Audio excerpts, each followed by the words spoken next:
Камбоджа расположена в Юго-Восточной Азии. Государство с богатой историей и нелегкой судьбой.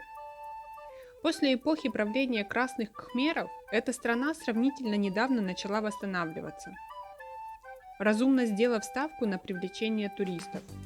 Надо признать, расчет этот оказался верным. В настоящее время Камбоджа уже вполне может соперничать в этом плане с соседним Таиландом. В Камбодже, как и во многих других странах Юго-Восточной Азии, люди часто здороваются, спрашивая: «Вы уже поели риса?».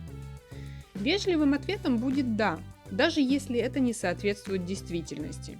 Американские бомбардировщики сбросили на Камбоджу в общей сложности 2,75 миллионов тонн бомб. Камбоджа остается одной из самых заминированных стран мира. Таков результат 3 десятилетий войны и гражданского конфликта.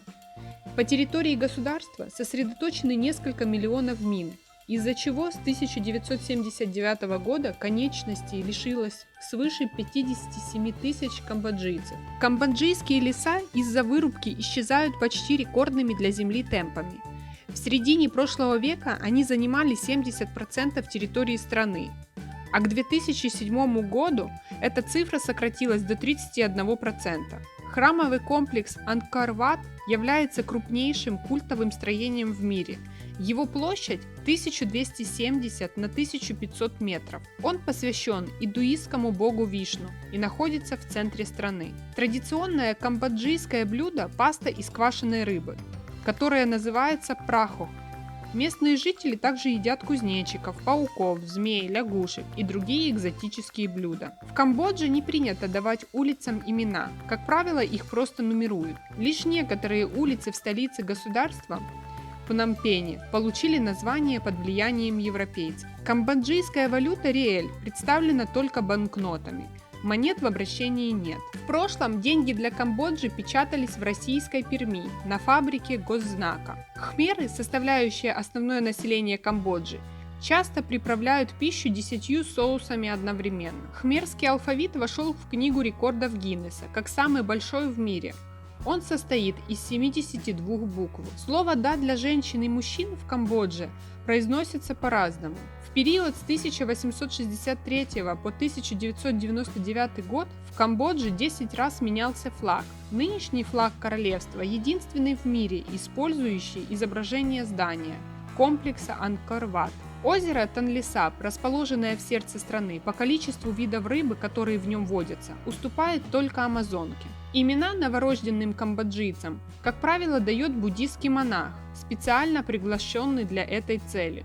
У многих кхмеров есть два имени.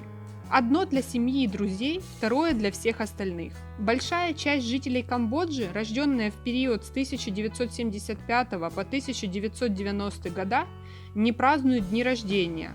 Отчасти потому, что в пылу гражданской войны некому было запомнить точную дату этого события. За 4 года, в течение которых у власти в стране находились красные кхмеры, была убита пятая часть населения Камбоджи. В первую очередь, наиболее образованные люди. В настоящее время более чем половине жителей Камбоджи нет и 15 лет. Центральный рынок в Пномпене считается крупнейшим в Азии. Первый мост через реку Меконг, который связал восток и запад страны, появился только в 2001 году. Плавучие камбоджийские деревни, дрейфующие по озеру Танлисап, представляют собой просто большие скопления лодок, между которыми образуются своеобразные улицы. Дети передвигаются между ними в тазиках. Правительства Японии и Швейцарии подарили камбоджийцам большую лодку-церковь и лодки-школы. Режим красных кхмеров, пришедших к власти в Камбодже в 1975 году, считается одним из самых жестоких в истории. Навязанный стране курс на строительство аграрного социализма на деле обернулся страшным геноцидом. Было уничтожено до 3 миллионов человек, или порядка 20% населения. Жители Камбоджи, кхмеры, они в большинстве своем живут в маленьких лачугах со спутниковой тарелкой, плазмой на всю стену и лексусом около этой лачуги. Машина для кхмеров – это все. Основной вид городского транспорта в столице Камбоджи – это мопеды, на которые камбоджийцы с полным пренебрежением к правилам дорожного движения садятся втроем, а то и вчетвером, и это считая маленьких детей, которых они берут на руки. В Камбодже большое количество туристов из Китая и очень много южных корейцев. Это вообще одна из немногих стран, где дублируют названия не на английском, а на корейском. Загранпаспорта здесь не меняются, а вклеиваются страницы. Толстенный паспорт для кхмера – это обычное явление. В Камбодже самое большое поселение вьетнамцев за пределами самого Вьетнама. Эти люди живут тут нелегально, но их никто не трогает. Образование в королевстве не обязательное, поэтому многие родители могут задать своим детям вопрос: «Ты знаешь, сколько будет 3 плюс 8?» Ну тогда бросай свою школу и начинай заниматься делом. И все дети идут работать на родителей. Однако те, кто все-таки заканчивает школу, имеют прекрасное образование и могут знать от 2 до 5 иностранных языков. Встретить кхмера, говорящего на безупречном французском и английском, в порядке вещей. В Камбодже среди руин древнего города Анкора находится огромный старинный храмовый комплекс. Место паломничества туристов со всего света. Анкор-Ват состоит из 20 храмов, расположенных на значительном расстоянии друг от друга. Храмовый комплекс Анкор-Ват является крупнейшим культовым строением в мире. Анкор – жемчужина кхмерской архитектуры. Город оставался в забвении до середины XIX века. На протяжении веков он был полностью покрыт непроходимыми джунглями, а потом служил базой для партизан отрядов красных кхмеров, которые, уходя, заминировали все вокруг. Камбоджа имеет множество плантаций фруктов, как и Таиланд. Однако перевозить с юга на север фрукты дороже, чем ввозить его из соседнего Таиланда. Поэтому туристы из Бангкока и Паттайи не видят различий во вкусе. Исключением составляют кокосы, в Камбодже они огромные. Некоторым кажется, что дуриан вкуснее именно в Камбодже, чем в Таиланде. Здесь не понимают, как можно оставить приготовленную на вечер еду на завтра. В отличие от Таиланда, в Камбодже еще встречаются абсолютно пустынные пляжи с белым песком и пальмами. Людно здесь бывает только по выходным, когда приезжают состоятельные жители столицы. Можно взять лодку и отправиться на один из пустынных островков, поплавать с маской и поесть специально для вас выловленную рыбу. Если вы турист или носитель английского языка, вы сможете найти здесь работу в школе преподавателем английского. У вас даже не спросят, на каком уровне вы его знаете. Университеты в Камбодже очень дорогие для кхмеров, а детей в семье среднестатистического кхмера 3-5, поэтому королем был издан указ, по которому кхмерец может учиться в любом вузе мира за счет средств государства. Таких студентов в год может быть около 1500. Есть еще системы поощрения для успешных студентов. Выращивать здесь рис – самая сложная и самая высокооплачиваемая профессия. Очень много риса продают Китаю. Можно сказать, что китайцы выкупают земли в Камбодже для выращивания риса для своей страны. В провинции Кампот выращивают знаменитый кампотский перец. Перец из провинции Кампончанга и всех остальных районов Камбоджи упаковывается и продается как кампотский перец по высокой цене.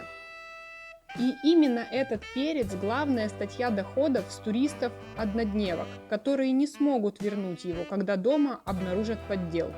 В Камбодже в банке меняют доллары на мелкие купюры, потому что в этой стране принято давать чаевые вообще всем – официантам, барменам, водителям. Правил дорожного движения здесь вообще нет. Чем больше твое транспортное средство, тем больше у тебя преимуществ на дороге. Ты можешь включить гудок и ехать так весь путь. Все маленькие машинки и мотоциклисты будут тебе уступать. Единственное, за что могут остановить, это отсутствие шлема. Выпишут штраф и напишут бумажку, по которой тебя сегодня больше не имеют права штрафовать. Улыбка – самая важная часть общения. Для кхмера ад – это тюрьма. Если тебя посадили в тюрьму больше, чем на 3 года, считай, что ты уже труп.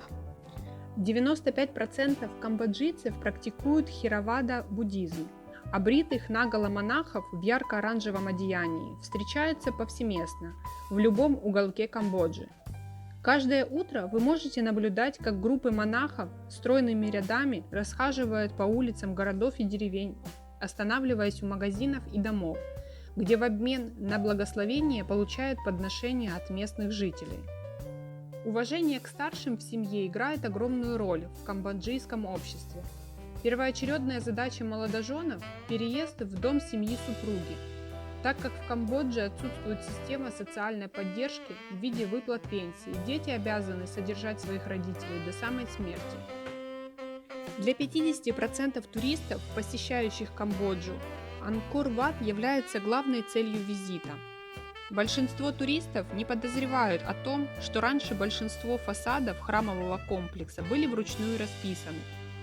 На сегодняшний день фрагменты краски сохранились лишь на стенах некоторых храмов. Ангкор-Ват, построенный в XII веке, считается самым крупным религиозным памятником в мире. Однако по итогам голосования 2007 года название новых 7 чудес света Ангкор не набрал достаточного количества голосов. При строительстве храмов Ангкора было использовано более 5 миллионов тонн песчаника. При этом детали стен и барельефов укладывались без использования связующих элементов, вроде цемента или глины. Ангкор-Ват с 1990 года находится в аренде у камбоджийской компании Soximex, которая и получает большую часть прибыли с туристического потока. Soximex также занимает хорошие позиции в строительной нише и имеет подразделение в сфере добычи нефти. Большая часть денежных средств на поддержание и восстановление храмового комплекса поступает из-за границы. Лишь 28% прибыли от продажи билетов возвращается в Ангкор.